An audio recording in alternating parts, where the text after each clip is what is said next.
ही थेट दृश्य आपण पाहतोय वानखडे स्टेडियम मधली एक्सक्लुसिव्ह दृश्य लोकशाही मराठीवर।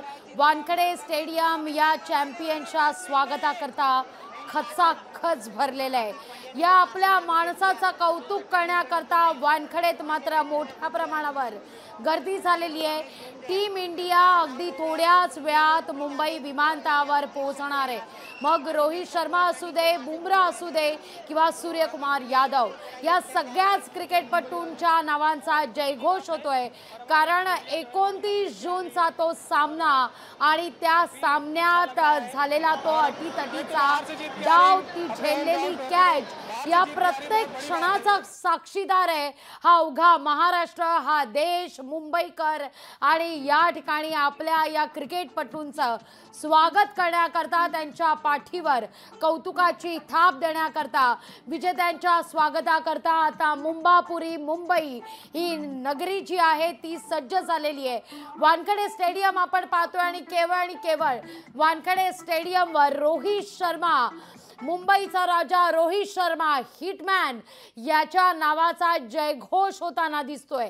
मुंबई सध्या तुफान पाऊस आहे, पण या पावसाची तमा ना क्रिकेट प्रेमींना आहे ना मुंबईकरांना आहे। आपल्या या क्रिकेटपटूंचं स्वागत करण्याकरता, त्यांच्या विजयी रॅलीत सहभागी होण्याकरता मुंबईकर सध्या रस्त्यावर गर्दी करताना दिसत आहेत। मग केवळ वानखडे स्टेडियमच नाही तर मरीन ड्राईव्हचा जरी आपण परिसर पाहिला तर एकीकडे अथांग पसरलेला समुद्र आहे, तर दुसरीकडे मात्र क्रिकेट प्रेमींची गर्दी, ओसंडून वाहणारा उत्साह हा सध्या पाहायला मिळतोय।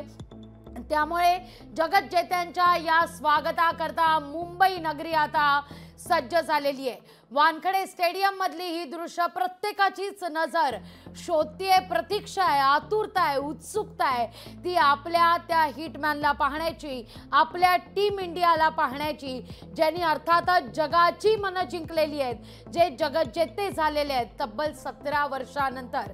17 वर्ष ही दृश्य आपण पाहतोय मरीन ड्राईव्ह परिसरातली ही दृश्य आहेत, जिथं नजर जावी तिथं मात्र गर्दी आणि गर्दी ही पाहायला मिळते।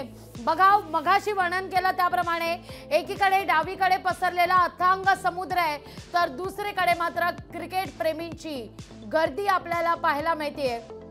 आणि याच गर्दीतून, याच कौतुकाच्या वर्षावातून क्रिकेट प्रेमी जे आहेत ते मोठ्या प्रमाणावर गर्दी करतात आणि याच क्रिकेट प्रेमींच्या या साक्षीनं, या कौतुकानं मात्र ही टीम इंडिया मरीन ड्राईव्ह ते वानखडे असा प्रवास करणार आहे। आणि जी बस आहे ती गुजरातमधून खरं तर दाखल झालेली आहे। जी ओपन डेक बस आहे, जी विजयी रॅलीत सहभागी होणार आहे, ती गुजरातवरून दाखल झालेली आहे।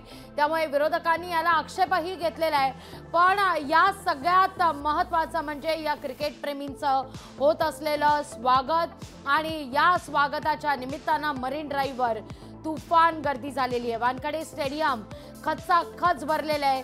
वर्ल्ड कप जेतेपद ज्यांनी अर्थात आपलं नाव कोरलं, त्या जेतेपदावर त्यांना पाहण्याकरता, त्यांच्या कौतुकाकरता चॅम्पियन्स मायदेशी परतणार, मुंबईत परतणार म्हटल्यावर तो उत्साह अवर्णनीय आहे। आणि हाच उत्साह वानखडे स्टेडियम ते मरीन ड्राईव्ह या ठिकाणी पाहायला मिळतोय। ही थेट दृश्य आपण या क्षणी पाहतोय। एकीकडे वानखडे स्टेडियम जे खचाखच भरलेलं आहे, 5:06 झालेले आहेत। खरं तर या दरम्यान मुंबईची टीम मुंबई विमानतळावर, इंडियाची टीम इंडिया मुंबई विमानतळावर दाखल होईल असं म्हटलं जात आहे। साधारणतः 5 ते 6च्या दरम्यान, आणि त्यानंतर या विजयी रॅलीला सुरुवात होणार आहे। पण तब्बल भारतानं 17 वर्षानंतर T20च्या या वर्ल्ड कपवर आपलं नाव कोरल्यानंतर या टीम इंडियाच्या स्वागताकरता, या चॅम्पियन्सच्या स्वागताकरता आता मुंबापुरी सज्ज झालेली आहे। सकाळीच आपण जर पाहिलं तर अगदी टीम इंडिया दिल्लीतही पोहोचलेली होती। पंतप्रधान नरेंद्र मोदी यांनी देखील टीम इंडियाचं अभिनंदन केलं, स्वागत केलं, आणि त्यानंतर टीम इंडिया मुंबईत पोहोचली। लोकशाही मराठी ऐका, पहा, जागरूक रहा।